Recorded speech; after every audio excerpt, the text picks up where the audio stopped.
তলায় ডিম ছুটছে।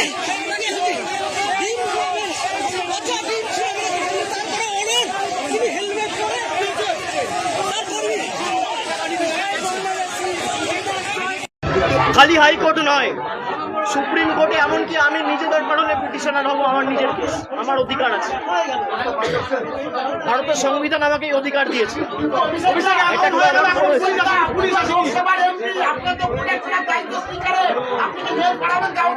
আমি আশা রাখি না এদের থেকে। আমি আমার জীবনের থেকেও বেশি চিন্তিত সঞ্জুর মৃত বাবা মার জীবন নিয়ে। তাদের প্রাণের উপর যে প্রাণঘাতী হামলা হবে, আমি সে কারণে এখন এখান থেকে বেরিয়ে যেতে পারি, আমি চলে যেতে পারি, কিন্তু আমি চলে যাওয়ার পরে অ্যাটাকটা হবে এদের উপর। পুলিশ প্রশাসনের লোকেরা যদি থাকতো, আমি হয়তো বেরোতে পারতাম এদেরকে ছেড়ে, যে পুলিশের উপর ভরসা করে এই মৃত বাবা মাকে ছেড়ে আমি বেরিয়ে আসতে পারতাম।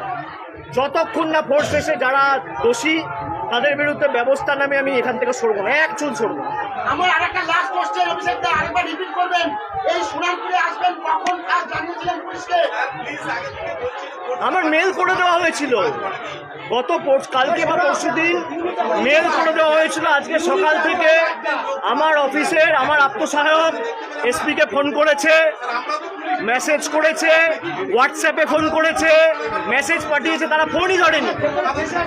সাক্ষী রাখার জন্য আমি হোয়াটসঅ্যাপে মেসেজ পাঠিয়ে তার স্ক্রিনশট রেখে দিয়েছি।